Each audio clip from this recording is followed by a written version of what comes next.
Por las que abrieron la brecha con el alma en la pelea, por las que siembran memoria para que la historia florezca, por la igualdad que se exige, por la justicia que falta, la voz de todas se une como una fuerza que canta. Y ahora marchamos unidas, que ningún paso nos falte, con la esperanza vestida de indignación y de arte, que retumbe en cada calle el grito de libertad, hasta que caiga el machismo y nazca la dignidad. Es un fuego que crece, no se apaga, no cede, la lucha de todas, la que al mundo estremece, la lucha de todas, la que al mundo estremece.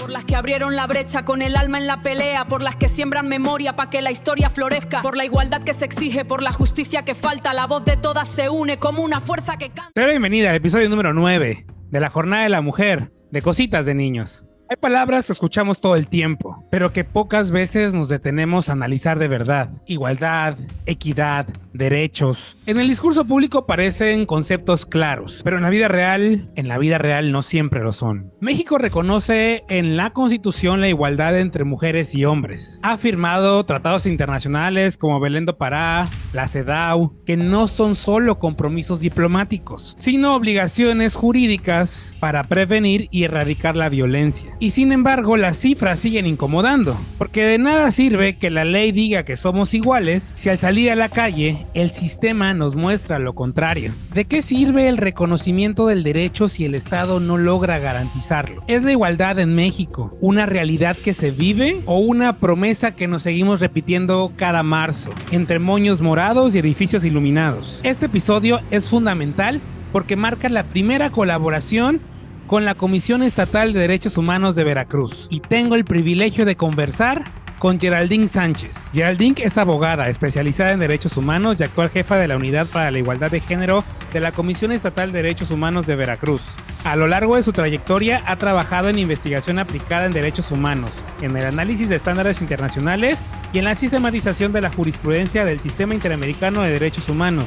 Ha colaborado con la Universidad Veracruzana, con organismos internacionales y con proyectos vinculados a la Oficina del Alto Comisionado de Naciones Unidas para los Derechos Humanos, participando en diagnósticos sobre violencia, políticas públicas y protección de derechos fundamentales.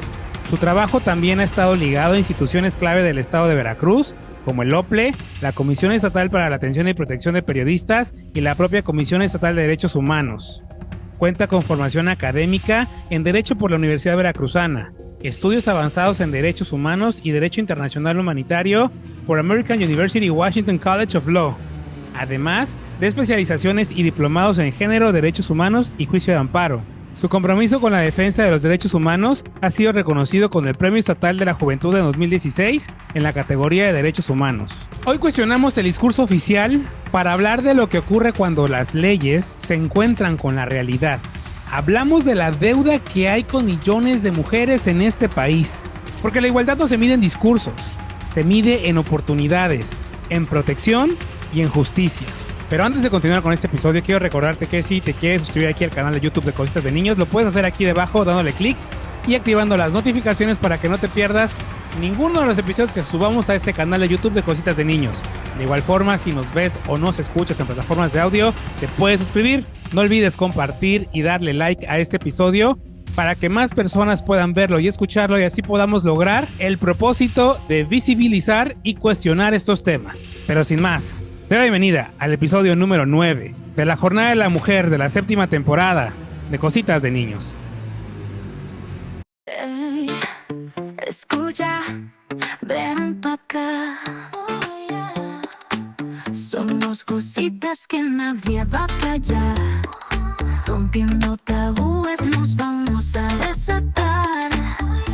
Vulnerables pero listos para abrazar. Nos dijeron no hables, ¿quién más da? Aquí estamos juntos, no hay que ocultar. Cositas de niños, vamos a gritar. Compartimos todo, sin miedo de hablar. Te doy la bienvenida a este episodio de la Jornada de la Mujer de Cositas de Niños con una gran invitada, y de verdad es de admirarse su gran labor que ha hecho. De verdad, muchísimas gracias por aceptar la invitación, Geraldine Sánchez. Gracias por estar aquí. No, al contrario, muchísimas gracias por la invitación. Antes que nada, pues, recibe un cordial saludo de nuestra presidenta, la maestra Minerva Regina Pérez López. Yo soy titular de la Unidad para la Igualdad de Género de la Comisión Estatal de Derechos Humanos y pues, mi presidenta, te envía un cordial saludo. Muchísimas gracias, Link. Y hoy vamos a hablar, pues, de igualdad y de equidad de género y de justamente qué se está haciendo desde la Comisión Estatal de Derechos Humanos para conocer también un poquito la labor, pues, porque muchas veces te llaman, te dicen Comisión de Derechos Humanos y justo como hablábamos ahorita, ¿no? De las mujeres en el Islam, muchas personas tienen como una visión muy distorsionada de lo que hace la Comisión de Derechos Humanos y creo que este va a ser el espacio ideal para hablar al respecto. Pero para arrancar esta conversación, Geraldine, cuando hablamos de igualdad de género, ¿estamos hablando de lo mismo que equidad o seguimos confundiendo los conceptos? Uy, seguimos confundiendo los conceptos y ese es un tema bien interesante, pero antes de pasarme de lleno a tu pregunta, voy a hacer como el preámbulo de qué es la comisión, para que nos conozcan un poquito. Miren, la comisión es un organismo autónomo constitucional. ¿Qué quiere decir esto? Es un organismo que aunque pertenece al Estado, no es propiamente el Estado, o sea, no depende de algún poder del Ejecutivo, o sea, de la gobernadora, del Legislativo, del Congreso, o del judicial, ¿no? De estos magistradas y magistrados y jueces que integran el Poder Judicial. Es un organismo creado, construido precisamente desde la defensa de los derechos humanos, de tratados internacionales que llevaron al Estado mexicano pues a asumir un compromiso de tener un organismo que se encarga de la vigilancia, promoción y defensa de los derechos de todas las personas frente a autoridades. Eso es muy importante siempre señalarlo, autoridades municipales y estatales. Cuando estos violentan o transgreden los derechos humanos de las personas en general que se encuentran bajo su mandato o su jurisdicción. Ahora, eso es, digamos, y eso es bien importante que lo sepan porque luego en la dinámica del día a día, pues escuchamos mucho de derechos humanos, pero no conocemos pues, el ámbito de las competencias de los organismos han sido creados para cuidarnos, para protegernos y para vigilar que las autoridades no violenten ni transgredan los derechos humanos. Ahora, con respecto a tu pregunta de igualdad y de equidad, miren, es una de las preguntas más interesantes y más importantes porque yo te lo voy a decir desde el enfoque de los derechos humanos. Por regla general, los derechos humanos no son absolutos.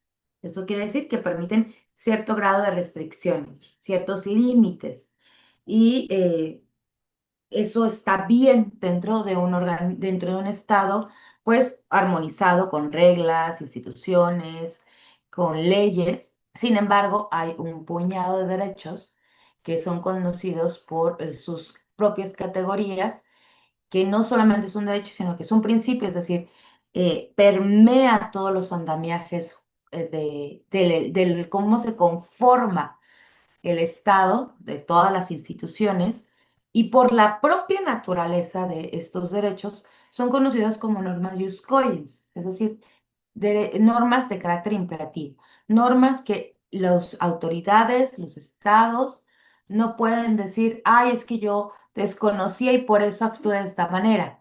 O yo creí que la mejor manera era hacerlo de esta forma, ¿no? Y por eso, pues, transgredí derechos.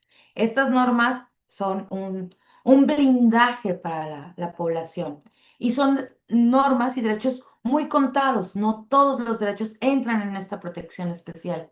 Y el derecho a la igualdad y a la no discriminación, del cual se desprende el derecho a la igualdad de género, está dentro de esta protección especial. ¿Y por qué digo esto? Porque la igualdad, sobre todo la igualdad de género, es un derecho humano cuya obligación y cumplimiento debe de darse de manera inmediata y sin ninguna excepción, mientras que la equidad es un principio ético normativo, es decir, es un principio que a mí, mi propia conciencia, mis expectativas, las herramientas con las que yo he crecido a lo largo de todo este tiempo, lo que yo he escuchado, pues es como se tiene que ser, ¿no? Sin embargo, he ahí la gran problemática de utilizarlos como sinónimos, porque ya vimos que la igualdad es un derecho que no va a permitir ninguna excepción para su cumplimiento, mientras que la equidad está lamentablemente influido por costumbres, religión, ideas, de las personas que históricamente han tenido, pues, estos privilegios, ¿no? ¿Y quiénes son los que históricamente han tenido los privilegios? Pues, los hombres, ¿no? Y no cualquier hombre, que eso también es una parte bien importante de cuando hablamos del patriarcado y del machismo. No todos los hombres son el patriarca, ¿no? El patriarca es un hombre blanco, cisgénero, heterosexual, que tiene recursos, ¿no? Pero el machismo es un comportamiento que incluso está replicado socialmente porque todas las personas que estamos aquí, pues somos entes sociales y que en algún momento lo hemos replicado. Entonces, esta problemática de utilizarlos como sinónimo, en ocasiones ha llevado a que el utilizar el lenguaje de equidad como sinónimo de igualdad, pues yo implemente acciones o implemente normas basados en los usos, los costumbres y que no necesariamente representan un avance hacia las personas para las cuales va dirigidas. Por eso, y no vas a pensar que lo piensa esta loca defensora de derechos humanos, sino que todo este tema de discusión lo plantearon las activistas feministas y Naciones Unidas en la Declaración y Plataforma de Acción de Beijing de 1995, ¿no? Plasmaron la preocupación de utilizar el término equidad como sinónimo porque dice, lamentablemente muchas veces va en detrimento.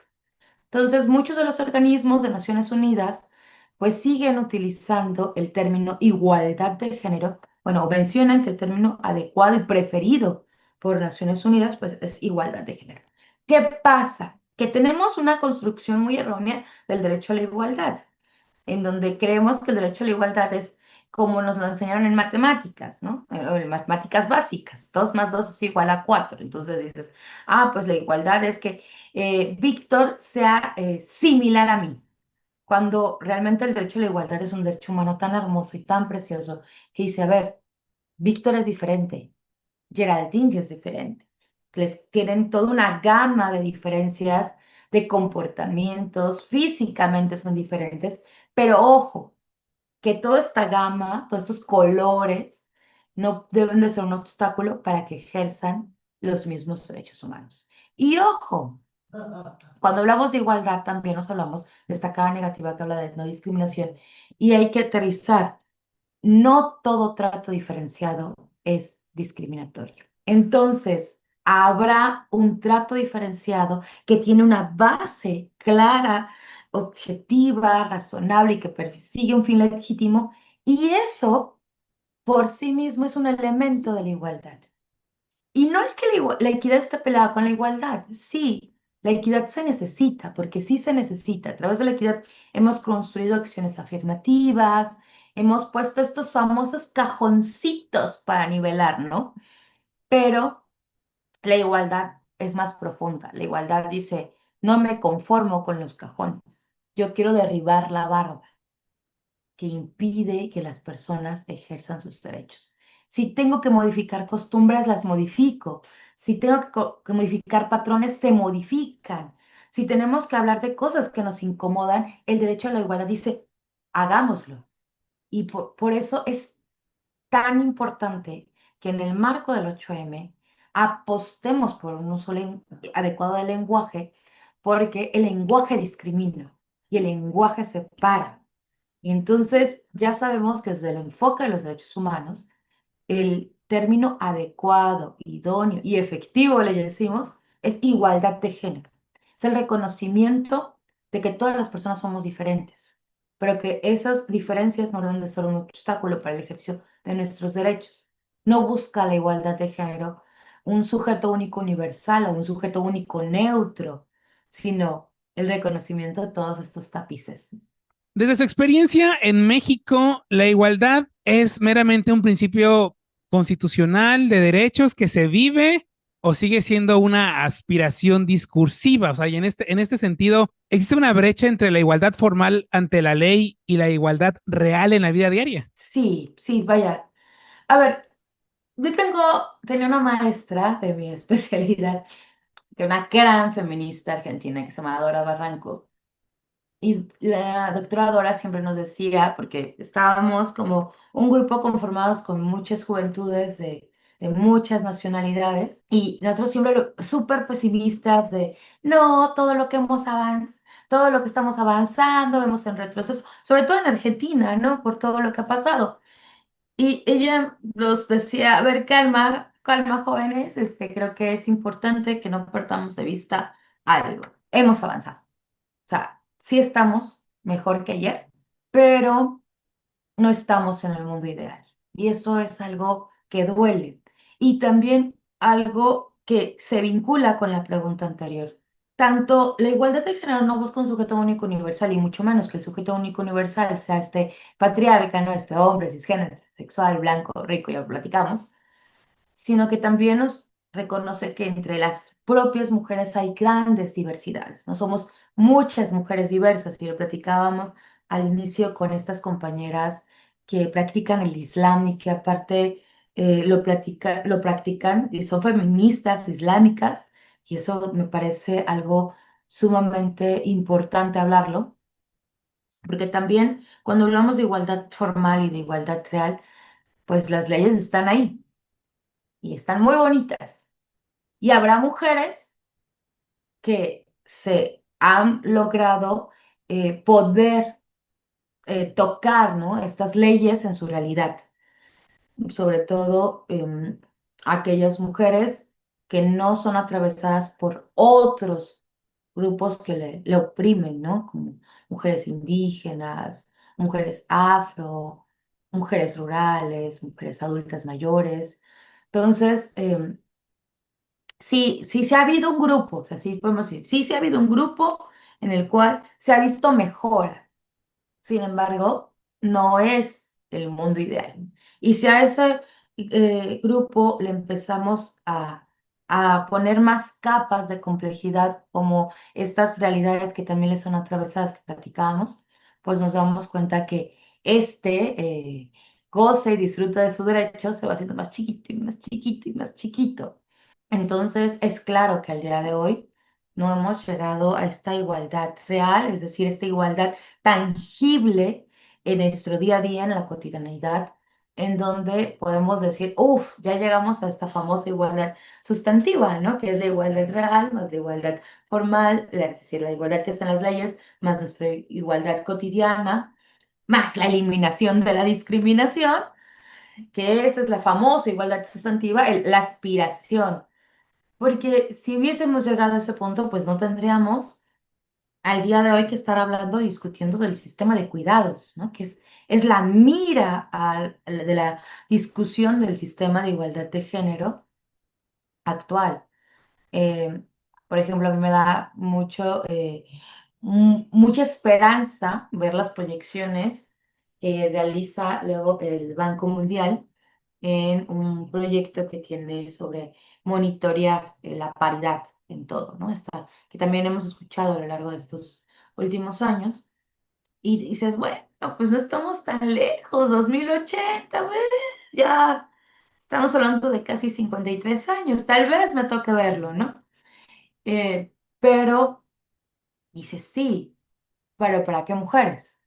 ¿Para qué niñas? ¿Para qué adolescentes? Las que están en ciudad y las que están en comunidades, las que están en periferia, las que son afro, que siguen hipersexualizándolas, las que son mujeres indígenas, que seguimos criticando, ¿no? Su feminismo comunitario, desde estos feminismos blanqueados y occidentales. Entonces, creo que, y ojo, no es como, me encanta esta frase que siempre utilizaba también una de mis maestras. El feminismo es una construcción cotidiana y constante que está en conflicto para crear realidades y oportunidades. Y esto es muy bonito porque en el marco del 8M vemos cómo todas las mujeres de todas las diversidades y de todos los pensamientos y de todos los feminismos salen. Y es sumamente conmovedor porque ojo, habrá diferencias, obvio, como en todas las relaciones humanas. Pero esas diferencias no le restan ni oportunidad ni importancia a los discursos de cada una.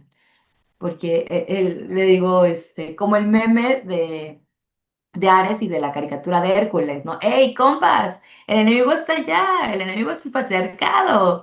Entonces, vámonos contra ese sistema, el patriarcado, el capitalismo, que oprime y que transgrede y que sigue usando los cuerpos feminizados para poder pues sostener un sistema que perjudica, ¿no?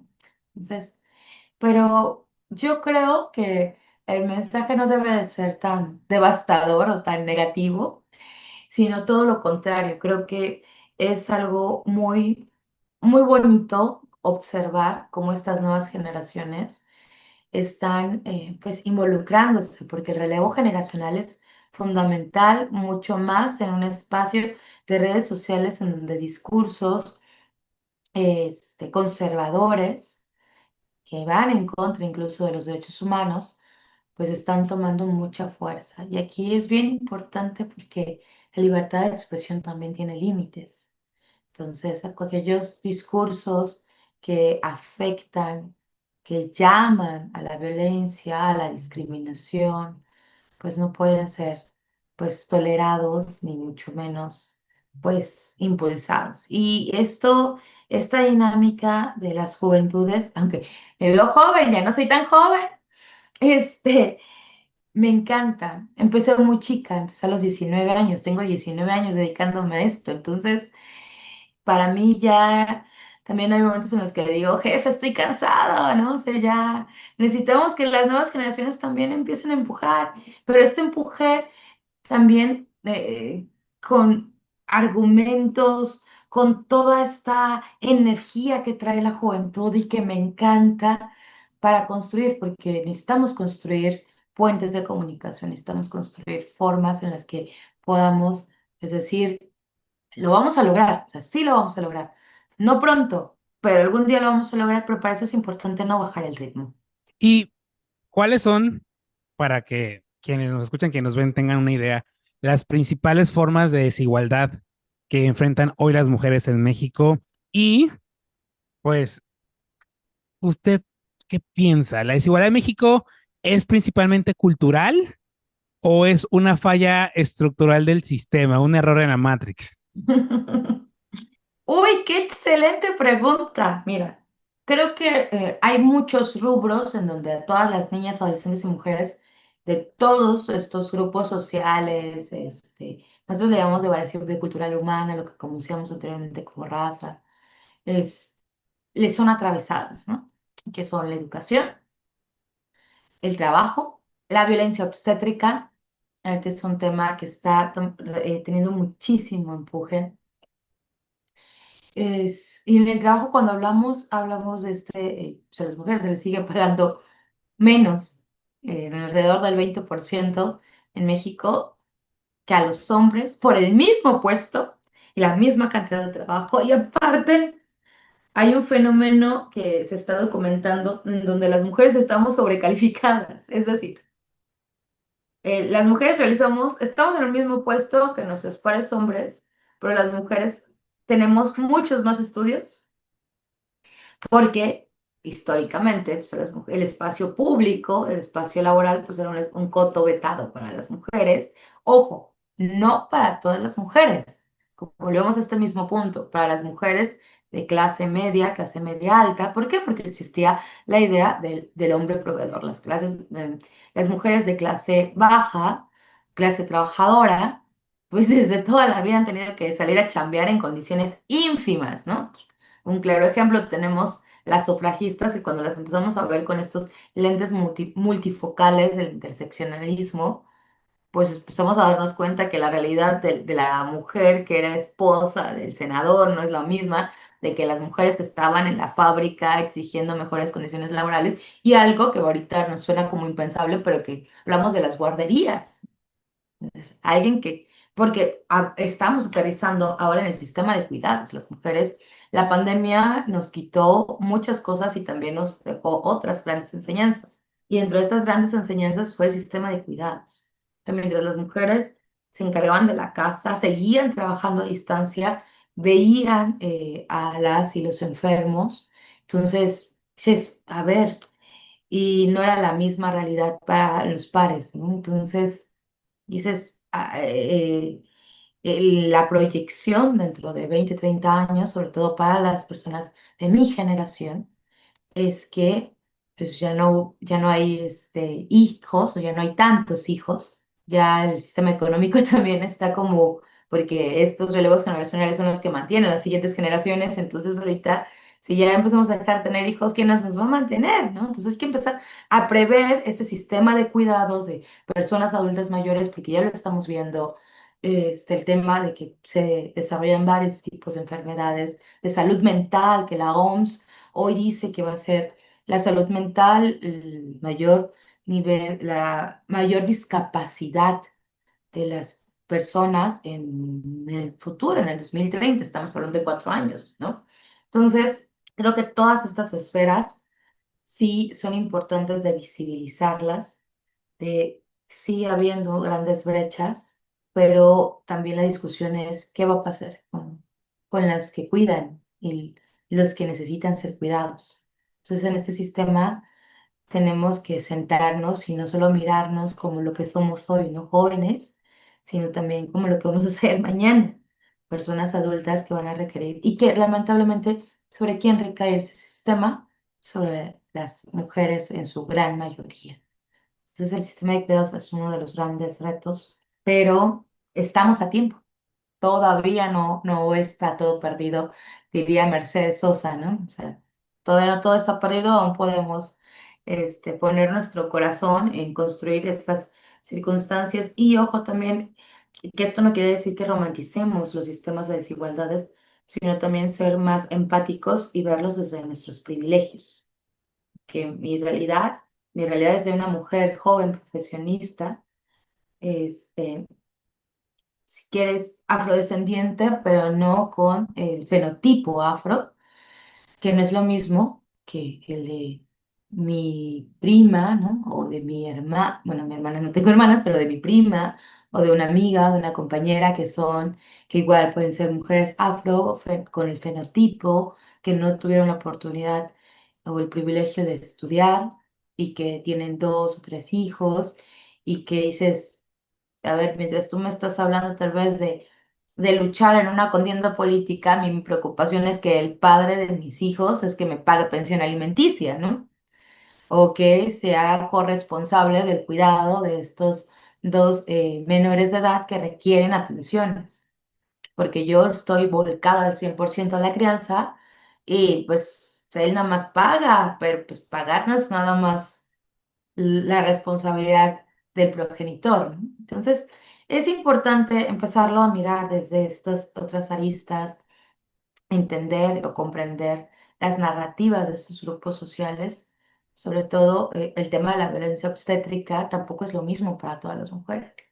Para mujeres que no se encuentran en otros grupos sociales, y ya están las cifras. Hay un estudio en Estados Unidos sumamente fuerte donde han logrado documentar que la violencia obstétrica que sufren las mujeres blancas no es lo mismo que las mujeres racializadas o incluso las mujeres blancas pobres, ¿no? Entonces, las mujeres racializadas les ponen menos medicamento porque existe la creencia de que aguantan más el dolor y las mujeres blancas pobres les ofrecen más, igual que las racializadas, más métodos anticonceptivos o más métodos de planificación familiar, porque pues son pobres, ¿no? O las otras porque son racializadas. No es lo mismo que las mujeres blancas.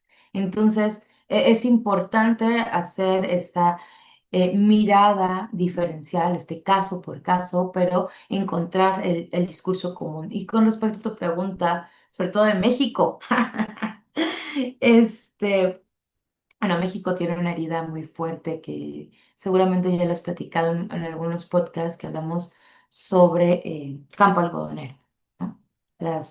Los feminicidios en Ciudad Juárez, porque si las seguimos denominando las muertas de Ciudad Juárez, es como si las viéramos como algo externo a nuestras realidades, y la verdad es que esas mujeres, niñas, adolescentes, eran hijas, madres, sobrinas, hermanas, y empezamos a reivindicar desde ahí, ¿no? Y nombrarlas por lo que fueron, feminicidios, mujeres que fueron víctimas de tortura sexual, de tortura física, de tortura psicológica y que además no tuvieron respeto alguno por sus cuerpos y sobre los cuales su legado es la construcción del sistema que tenemos hoy, estos sistemas de mecanismos de adelanto para las mujeres, estos fiscales especializadas, mecanismos de alerta, o sea, se les debe mucho a ellas, no solamente sus vidas, sino también el legado que nos dejaron a todas nosotras para seguir luchando y nombrarlas siempre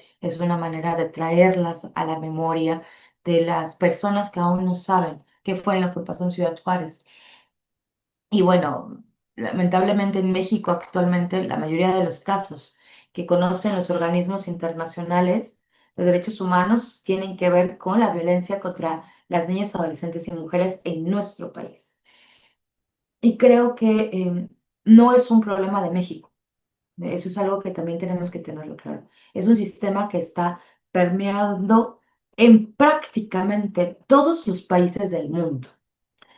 Que habrá países como Finlandia que también eso es algo bien importante, ¿no? Vemos las problemáticas de nuestras compas en Finlandia y dices, wow, ¿cuánto han avanzado? Bueno, también tienen ciclos en la lucha, ¿no? Y un poco más de conciencia por todo este tipo de herramientas y la educación en la igualdad de género, que no hay que tenerle miedo a la educación de la igualdad de género, pues ha permitido hacer conciencia tanto de las personas, de los hombres, de las mujeres, como de las personas no binarias, que también existen, ¿no? Esta gran diversidad del colectivo LGBTIQ+, que también entran en el género, pero que estas discusiones son sumamente importantes, aterrizarlas, construirlas y hablarlas. Tenemos leyes suficientes, pero fallan las instituciones o el problema es falta de voluntad política, porque bueno, pareciera que cuando tenemos leyes, vemos que México ha firmado tratados internacionales, la CEDAW, Belém do Pará, taca, taca, taca, taca, pero ¿por qué seguimos fallando gravemente en proteger a las mujeres? Por muchos factores. O sea, creo que hay que aterrizar que la violencia contra las mujeres y la discriminación contra las mujeres, ahora me encanta cómo lo denomina la CEDAW. La CEDAW la denomina violencia por razones de género, ¿no? Entonces dices, a ver, es la construcción política, analítica, económica, social y cultural de las expectativas de comportamiento de las mujeres y de lo que son, que es lo que provoca la violencia y es lo que provoca la discriminación. Entonces, hay marcos jurídicos buenos. Yo creo que todo trabajo institucional, todo trabajo del servicio público es perfectible. Nada está dicho porque nos vamos enfrentando a nuevas realidades y a nuevas formas de violencia. Un claro ejemplo es la violencia digital, ¿no? Que hace algunos años hablábamos de compartir packs sin consentimiento. Ahora hablamos de la inteligencia artificial, de cómo se está dañando del cuerpo de las niñas, adolescentes y de las mujeres, del ciberbullying, del acoso virtual. Entonces estamos viendo cómo hay, porque eso es una característica del sistema que oprime, ¿no? Del sistema que no quiere perder sus privilegios. Mientras se va avanzando en normas y vas regulando algunas conductas, salen otras, brotan otras conductas. Entonces hay que volvernos a replantear y arrastrar lápiz y escuchar realidades y ver las modificaciones. Entonces también hay que entender que esto es una hidra, es un monstruo de muchas cabezas. Antes no tenemos marcos jurídicos, ahora ya los tenemos. Antes no teníamos instituciones, ahora las tenemos. Pero pues, ¿qué pasa? Estas leyes, estas instituciones están a cargo de personas. Entonces, cuando las personas hemos normalizado el machismo, porque platicaba al inicio, ¿no? Una cosa es el patriarcado, otra cosa es el patriarca, otra cosa es el machismo, y en el machismo, pues todas, todos y todos hemos socializado, hemos estado socializadas y socializados, socializadas en el machismo. Entonces, pues en algún momento hemos tenido conductas machistas, comentarios misóginos, por muy deconstruida o deconstruido o deconstruida que uno puede estar, ¿eh? O sea, uno se cacha a sí mismo, ¡ay, qué acabo de decir!, ¿no? Como el de, ¡ay, qué bonita estás! Otra vez hipersexualizando a las infancias e imponiendo estándares de belleza hegemónicos y te empiezas como que, a ver, no, espérate. Entonces, volvemos al punto. Esta es una idea de muchas cabezas. La cultura, la sociedad, la normalización, las instituciones, la violencia institucional, las normas o las leyes que en ocasiones no nos da para regular algunas conductas que ya nos alcanzaron, son los que ha provocado que, pues, las mujeres sigan sufriendo violencia. Es multifactorial. O sea, no es un problema único, sino es toda una serie de dificultades. Y también la gran resistencia de creer que cuando hablamos de violencia por razones de género contra las mujeres solamente le atañen a las mujeres. No, no, no, aquí hay que meternos así todas, todos y todes, porque si no, no avanzamos, ¿no? Entonces, por ejemplo, estos discursos de es que las mujeres ya no quieren relacionarse con los hombres. Si es bueno, ¿por qué no quieren? ¿Tú por qué crees que otra vez nosotras no queremos relacionarnos? Por conductas misóginas, por machismo, por los machismos cotidianos, por las que no me gusta llamarlas microviolencia, pero así es como familiarmente se denominan estas microviolencias, porque las violencias siguen siendo violencias, ¿no? El de, el de hacerlas como micro es minimizar un acto que a la larga tiene consecuencias fatales y terribles, ¿no? El no comprender esos comentarios bien duros que todavía me toca escuchar en espacios de, pues es que también ella no deja al marido, espérate, a ver. No deja a su pareja violentadora, no porque no quiera, porque no puede, no tiene herramientas. Tal vez dices, pero pues es que mira, tiene una familia acomodada. Sí, pero tú qué sabes si a esa mujer ya le anularon toda su autoestima y no cree que ya no pueda ser feliz salvo con esta manera, porque la normalizamos la violencia. Y hay temas, otros elementos ahí de nuestra propia historia de vida que nos juegan un rol fundamental cuando nos enfrentamos a las violencias a las cuales podemos ser sometidas, porque también, ojo, en el segundo datos del INEGI, las mujeres empiezan a sufrir violencia o sea, cuando la empezamos a observar es a partir de los 3 años. Ojo, que no quiere decir que no la sufran en las primeras etapas de la infancia, seguramente, pero pues como no tienen conciencia en ese momento, tal vez no recuerdan, pues no hay manera, ¿no? De decirlo o documentarlo. ¿Qué hace la Comisión Estatal de Derechos Humanos cuando detecta violaciones en materia de género, en este caso en contra de las mujeres? ¿La comisión acompaña a víctimas de forma directa o su papel se limita a emitir recomendaciones? No, la verdad es que gracias. Hemos construido un trabajo integral, o sea, porque llegan muchas mujeres víctimas de violencia por particulares, ¿no? Entonces, partíamos del hecho de que nosotros conocemos únicamente pues, violaciones de derechos humanos por autoridades. Entonces, ¿qué pasa cuando vienen por particulares? Pues no es que se diga, ay, no, aquí no es, no. Se les orienta, se les acompaña, se les canaliza, porque hay muchas veces que pues se les orienta, ¿no? A ver, usted tiene posibilidad de presentar una denuncia, si gusta, vamos, la acompañamos. Nuestra función es nada más de acompañar, verificar que le tomen la denuncia, de que lo hagan con respeto, que sea de la manera adecuada, que se apliquen los protocolos, porque hay protocolos en la investigación y protocolos para la atención, entonces que se les dé este acompañamiento. Cuando han sido las autoridades las que ya las han violentado, entonces iniciamos el procedimiento de quejas si ella sí lo decide.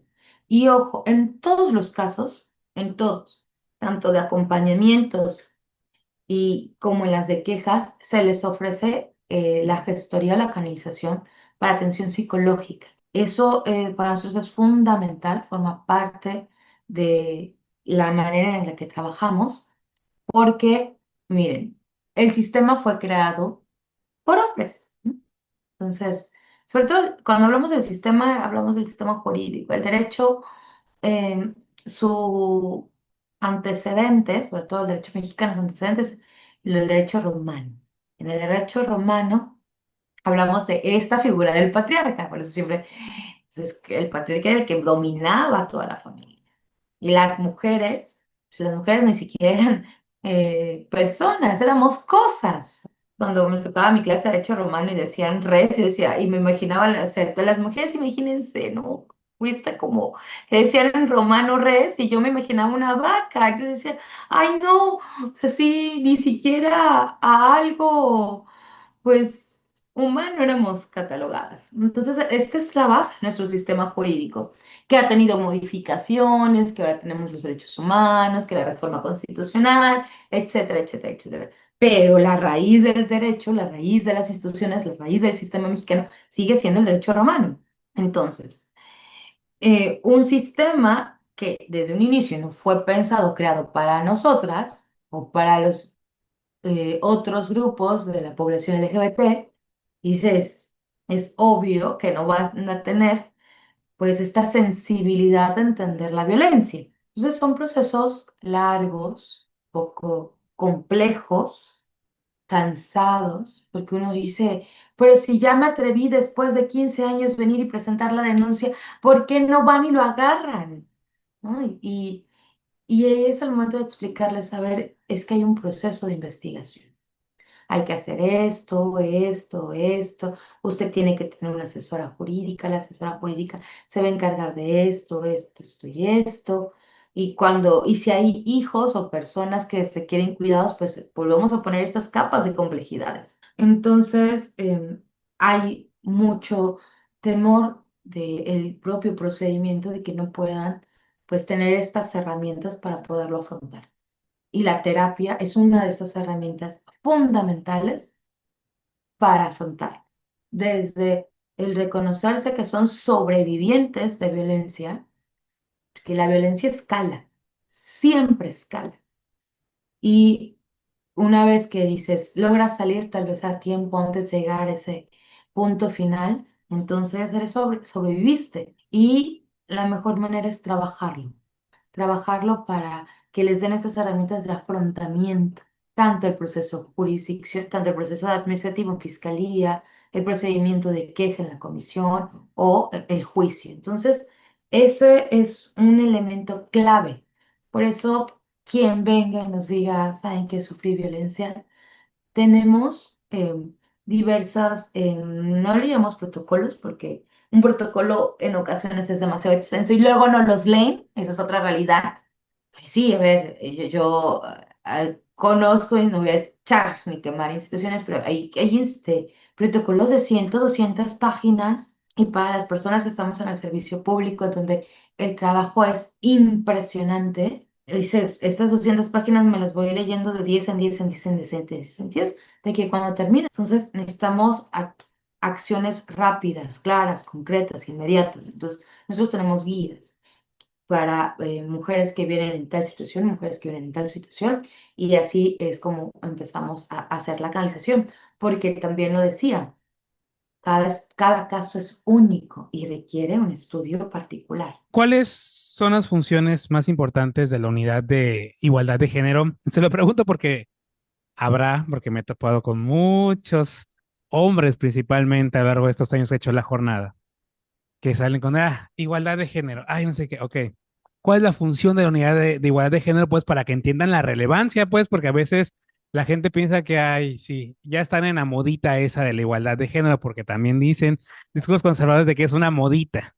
Entonces creo que es importante entender cuál es la función fundamental de la unidad de género. Sí, claro. A ver, la unidad para la igualdad de género de la comisión es una unidad muy diferente a las unidades tradicionales de la administración pública estatal y de otros poderes, ¿no? Entonces, digamos, nuestra estructura es única en el sentido de que tenemos una función muy especial. Tenemos las funciones de todas las demás y tenemos una función única y particular. Creo que todas las acciones que llevamos a cabo, porque nosotros no integramos expedientes, ¿no? Las expedientes las integran las áreas operativas del organismo, pero nuestra función es ser el área especializada en igualdad de género. Y cuando hablamos del área especializada, nos referimos a que si hay un caso particular que requiere una mirada diferente porque es un caso único, tal vez que nunca se nos había presentado, pues entonces ya vienen y me dicen, necesitamos una asesoría, este es el caso, ¿qué hacemos? Entonces, ok, empezamos a ver todos estos elementos y se les da la asesoría al área, se les da acompañamiento al área que está llevando el expediente. Nos encargamos en esta mirada de transversalizar la perspectiva de género, pues hacemos como dirían, muchas cosas, muchísimas capacitación, acompañamiento, asesorías, conferencias externas, internas y algo que a mí me encanta que es el monitoreo de la política pública en materia de igualdad entre hombres y mujeres. Veracruz tiene una ley para la igualdad entre hombres y mujeres y el artículo 13 y el artículo 20, el artículo 20, 44, 45 y 46 hablan de la observancia. ¿Qué es observancia? Pues eso es observar, ahora sí, la política pública en materia de igualdad entre hombres y mujeres, estatal y municipal, que nos dice cómo estamos, qué hemos hecho, cómo vamos avanzando, cómo están trabajando la administración pública para mejorar las condiciones de las mujeres, no solo al interior de sus dependencias, sino también al exterior. Y es una chamba enorme porque se imaginan toda la cantidad de información que nos llega y a la par estar con todo el otro trabajo y la comunicación con órganos que trabajan el tema, nacionales, internacionales, gubernamentales, de la sociedad civil. Entonces tratamos de hacer sinergia mucho con la sociedad civil organizada, con los grupos feministas, los grupos de mujeres organizadas y los grupos de la población LGBTIQ+, en todo el estado. Entonces, hemos realizado un trabajo que tal vez no es perfecto, porque no creemos, todo trabajo siempre va a ser perfectible. Siempre es importante reconocer las áreas de oportunidad institucional y decir cuando uno la ha regado. Eso habla muy bien del servicio público, pero también reconocer toda la cantidad de sinergias y esfuerzos de los cuales yo reconozco la sociedad civil organizada, los grupos feministas, los grupos de mujeres, los grupos que también son de la población LGBTIQ+, pero que hay mujeres de la diversidad como mujeres trans, mujeres lesbianas. Es impresionante, ¿no? La chamba de coadyuvancia en la defensa de los derechos humanos. Si se le encontrara una lámpara y le saliera el genio de la lámpara y le diera un deseo, y ese deseo sería, pues, señalar o poder cambiar estructuralmente algo en este país para que mañana mismo pudiéramos garantizar la igualdad en este país, ¿qué sería? Que todas las personas tuviéramos conciencia de la igualdad de género. O sea, yo me toca platicar luego también con los hombres del organismo. Somos un organismo que se compone por una gran diversidad de personas de todas las edades, de hombres y mujeres, de la diversidad sexual también. Y cuando me toca platicar con los hombres, porque luego es muy difícil, ¿no? Sobre todo cuando alguien, o sea, yo soy mujer y soy feminista, entonces, ay, odio a los hombres, ¿no? Y luego necesitan platicar con sus pares para poder sacar todo lo que llevan dentro y hemos generado círculos de reflexión de la masculinidad. Entonces, eso también nos ha funcionado porque, a ver, el patriarcado afecta a todas las personas. Esta idea de que tú tienes que ser el hombre proveedor macho, que tiene que tener muchas mujeres y si no lo eres, entonces tienes que ser, porque entonces no eres un chingón y cuando estás renunciando a esta masculinidad hegemónica, entonces eres un traidor al sistema. Entonces, también hace daño. Por eso mi deseo sería que todas las personas tuviéramos conciencia de la igualdad de género, pero esta conciencia desde el enfoque de los derechos humanos, ¿no? Desde esta perspectiva de género en el cual nos va a ser más sensibles, ¿no? La empatía es fundamental. Que el privilegio no nos nuble la vista de cómo hay otras realidades que están siendo atravesadas por dolores, por dificultades, por problemáticas, por ansiedades. Me gusta mucho retomar una anécdota, una anécdota que no tiene que ver, bueno, dos anécdotas. La primera que tiene que ver con mujeres, con la lucha de la despenalización del aborto. Entonces, yo vengo de una familia católica muy conservadora, muy conservadora, que tiene también sus propias incongruencias, obviamente. Y me acuerdo en estas cenas familiares en las que siempre salen las discusiones del tema. Y cuando me empiezo a asumir como pañuelo verde, dice mi madre, ¡mata bebés! Y yo así de, ¡ay, qué feo! Acabo de sentir esto. E dijo, a ver, digo, yo vengo de ustedes todas son mujeres, vengo de una familia conformada por en su mayoría mujeres. Ustedes siempre me enseñaron a que las mujeres tenemos la posibilidad de tener absolutamente todas las posibilidades, ¿no? Y que nadie debería decidir por nosotras. Pues exactamente lo mismo. No es mi deber juzgarlas, sino mi deber es ver que puedan tomar la mejor decisión conforme a sus propios criterios. Y eso fue una discusión de años, pero años. Digo, tengo dedicándome esto desde los 19 años, ¿no? Y entonces me acuerdo cuando se hizo la reforma al Código Penal y la última discusión que tuve con mi mamá fue, no puedes imponerle tus pensamientos a otras personas, ¿no?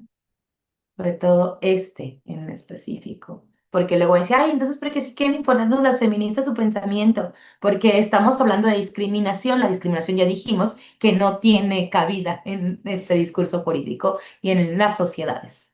Pero el tema de pues, tu moralidad es muy tuya, muy de tu espacio privado.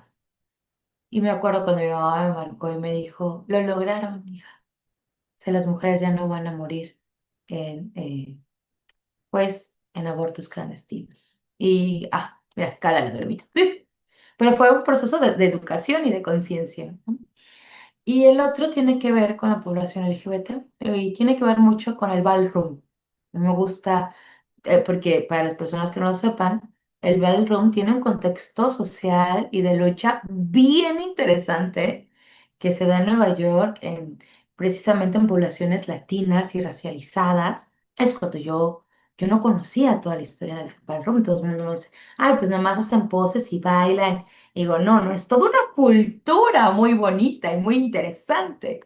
Entonces me acuerdo que yo estaba muy emocionada. Entonces dije, todo el mundo tiene que conocer de eso. Y le platiqué a una amiga que quiero mucho, estimo bastante, pero su realidad es diferente. Y cuando conoce toda la historia del ballroom y todo, dice, wow, jamás me imaginé que esto también fuese una forma de protesta. Digo, sí lo es. Entonces, eso sería mi deseo, que todas las personas tuviéramos conciencia de igualdad de género. ¿Qué deuda tiene México con sus mujeres? Yo creo que desde que les decimos sus mujeres, empezamos con la deuda. Perdón, perdón. Uno aprende en estas conversaciones. No te preocupes, todo mundo está en proceso de aprendizaje. Todo mundo. Y es algo muy común, el de nuestras mujeres, ¿no? O mis mujeres. Y empezamos nuevamente a hacer el cuerpo de las mujeres, el cuerpo feminizado, como un objeto de propiedad y la propiedad lo que se busca es poseerla y conquistarla. Entonces, el, creo que México tiene muchas deudas, muchas, sobre todo con las mujeres que son atravesadas por realidades diferentes, ¿no? Yo decía una vez en una plática que me tocó dar, he tenido la fortuna de ser invitada a muchas pláticas, sí, no es normal, o sea, no es normal que una niña de escasos 3, 4, 5 años, su cuerpo esté siendo hipersexualizado. ¿Sí? No es normal que tengamos que escribir en el grupo, avísanos cuando llegues, ¿no? Porque existe el temor de no llegar. No es normal que en la familia se siga diciendo, cállate, no tienen por qué saber los demás lo que tú estás pasando. No es normal tener temor de decir las cosas para que no miren mal a mi pareja. Creo que ahí hemos normalizado tantas cuestiones de violencia. O sea, no es normal que las niñas no vayan a la escuela únicamente porque pues hay que atender a sus hermanos chiquitos y pues ella es la mayor, ¿no? Entonces, hay muchas cosas que hemos normalizado y empezar a cuestionarnos es la base para poder avanzar. Les creo que es una gran oportunidad. El 8 de marzo a mí me conmueve tremendamente. O sea, desde la idea del es así, es hoy ver cómo, aunque sea un día, un solo día, las mujeres, las niñas y las adolescentes de todas las edades, de todas las realidades, de todas estas grupos poblacionales deciden alzar la voz y decir, hoy no más violencia, no más discriminación, no más la comodidad de nuestro silencio. Entonces, escucharlas, darles su espacio, comprenderlas. Y también desde este lado, desde una feminista, comprender a las mujeres que todavía le tienen miedo a la palabra feminismo. Porque tú le decías, yo lo aprendí, para mí los derechos humanos es la verdadera pastilla de la Matrix. Te la tomas y ves errores en todo el sistema, diría Lisa Simpson. Todo el sistema está mal. Sí, pero no basta con decir todo el sistema está mal. Hay que decir cómo vamos a construir un mejor sistema para que nos permita vivir una vida libre de violencia y sin discriminación a todas las personas. En un mundo ideal no tendríamos por qué seguir saliendo a las calles un 8 de marzo. En un mundo ideal no tendríamos la comisión, la comisión ni existiría. Y en un mundo menos, un poquito menos ideal, la comisión no tendría que tener una unidad para la igualdad de género. Pero hoy por hoy lo necesitamos, a miras de que ya no se necesita en un futuro. Geraldine, un último mensaje. No, pues salgan. Si no han marchado, vayan. En verdad, las marchas es una manera de seguir exigiendo también nuestros derechos, ¿no? Y también es el ejercicio de un derecho humano. Mi mensaje es, el 8 de marzo no se celebra, se conmemora. Es un día de lucha, ¿no? Es un día... Y ojo, cuando hablamos de lucha, no les estoy diciendo, luego van a decir, ay, no es que la de la Comisión de Derechos Humanos nos dijo que hay que luchar y luego van a andar. No, no, no, esperen, esperen, esperen.